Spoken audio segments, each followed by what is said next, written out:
Hello,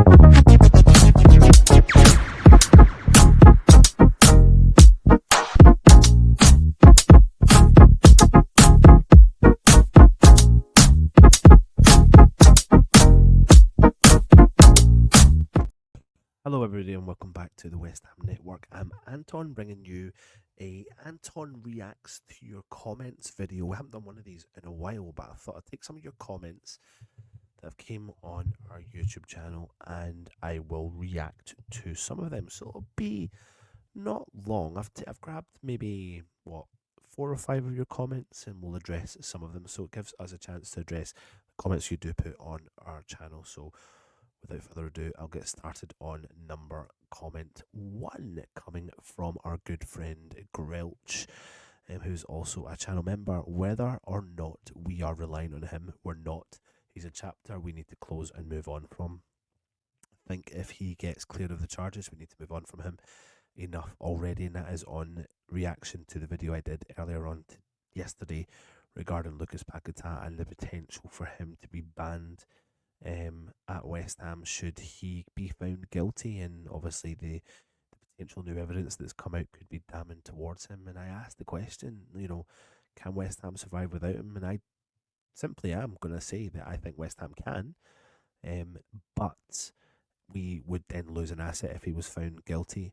I think the saga has been going on so long that fans are just getting simply pissed off with the whole situation, and we need this to end, not just for ourselves, but I think Paqueta needs this to end. I think West Ham need this to end, and the whole saga needs to be over. The best case scenario is that he is acquitted of any charges, and West Ham have the player back, and we get him back to full fitness, etc., etc. But then we have the potential to sell that asset, and the worst case scenario is that he is found guilty, and West Ham cannot use him, utilize him, and have an asset or make any money. Do I think West Ham can move on from him? Absolutely, I do think we can. But we need this saga gone, because it's never West Ham. It's never a dull day in the West Ham world. So thank you very much for your comment. The next one I'm going to talk about is Ludders. Helen Ludders put a comment in, and also in relation to Paqueta video, and she said, now that Tim has gone, not sure we'll ever get more players like Paqueta and Kudus, but the whole Tim saga just did not work out the way that West Ham had thought, maybe the way that we had thought, maybe the way I had thought. It certainly didn't work out that way, but I have got more faith in Graham Potter and Kyle in charge at West Ham than I did under Lopetegui. So I feel like we have to give them the benefit of the doubt. We have to give them time to work at it, and I feel like Potter's the longer vision, the longer term vision, not the short term solution, but the long term solution for West Ham. And if we're going to do that long term solution, we need to give him the tools of the trade, and the tools of the trade are giving him people like Kyle, and he's in doing his job, and they're going to do their due diligence, and they haven't just went and spent money in January for the sake of doing it. And I think I've got to give credit to them for doing that, because obviously they didn't think they would have to jump at that stage as much as we as West Ham fans felt like they had. Do I think we'll get more flair players in? Yes. Do I think they're going to cost 40-50 million pounds? No, because I don't think that's the way we're going to be going and doing business moving forward. So I think be prepared for us to look at all the best leagues in around and find some diamonds in the roughs. And I tell you what, imagine we came across a Matoma. Just imagine the quality that player would bring, and some of the players you look over the years that Brighton have had. Imagine we find some of those diamonds in the rough. Maybe it wouldn't be such a bad thing moving forward. Next comment I want to address for you is Happy Hammerette. I hope you are well, Happy. You're saying here, again in reaction to the Paqueta video, that Pax will be a big miss. Yes, he blows hot and cold, but when in form he has been under Potter, he has been unstoppable. Will be especially bad if he do sell Kudus in the summer. 2 top talented players possibly going at the same time.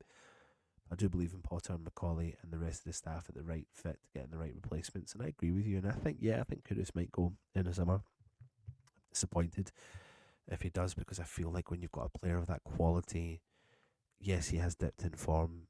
They are going to go out there and look for, they're an asset to the club and gives us the money. If we could build around these players, it would be great. But we are West Ham and we're going to do that. And under the new regime, we ain't going to go out there and sign massive players. And we've got to trust the process, and we've got a lot of success.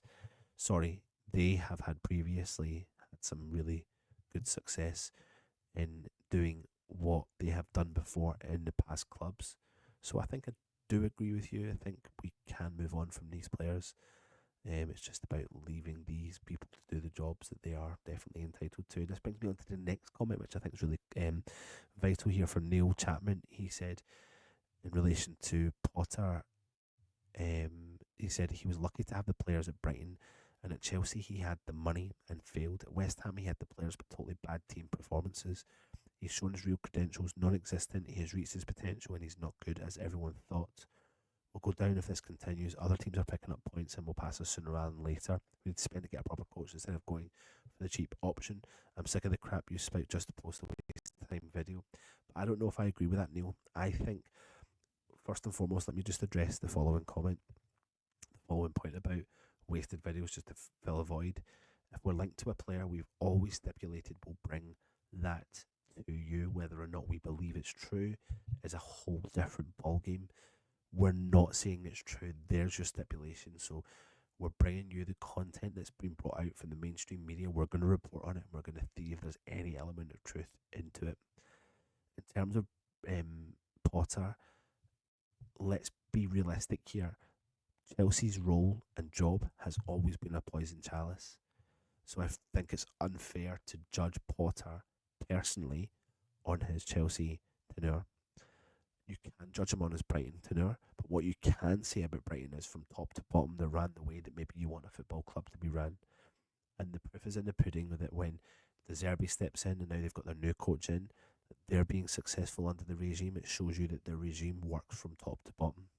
Obviously, West Ham don't have that regime in place, and we're trying to build that regime, and that's why having those pieces of the jigsaw, like Kyle McCauley in,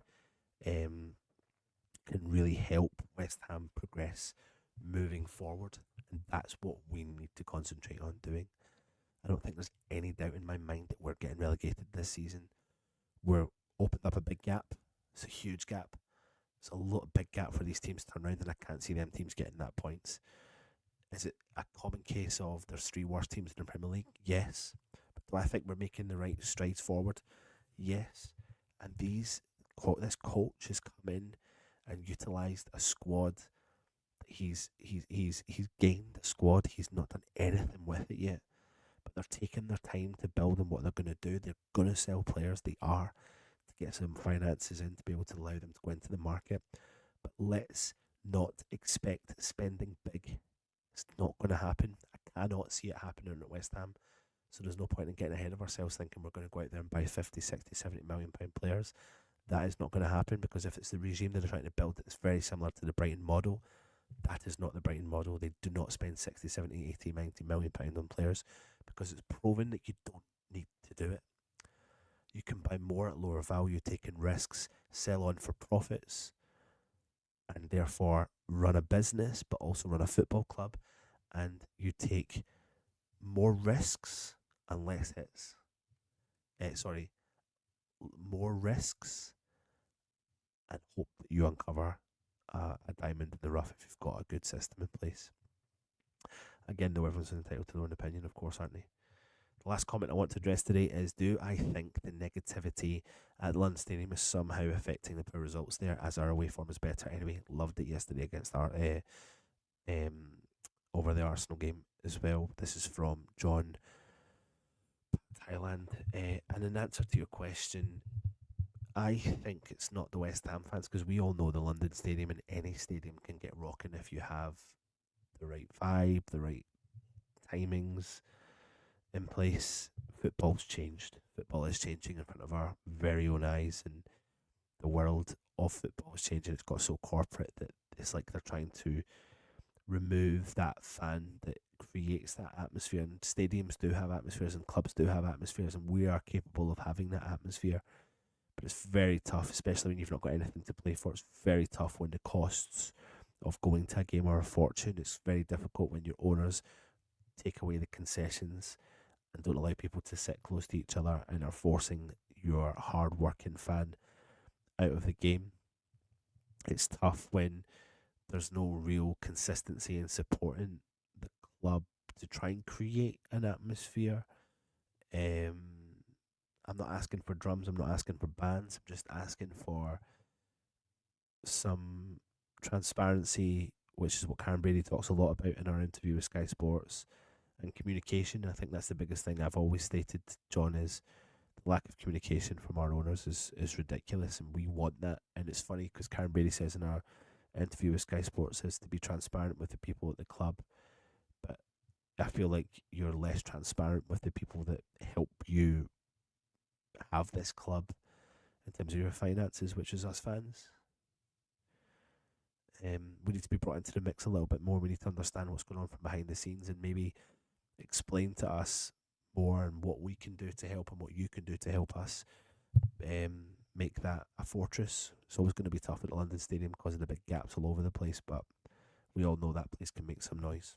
We all know that place can make a hell of a lot of noise. Anyway, that brings an end to the me, Anton, reacting to your comments. Join Holly later on for the West Ham Daily and, of course, the Hammers headlines. And, of course, we might be back with Jamie tonight and the old school Hammers, so keep your eyes peeled on the channel and any updates. We will bring them to you. New around here, hit the subscribe, hit the thumbs up, leave a comment. Come on, you irons.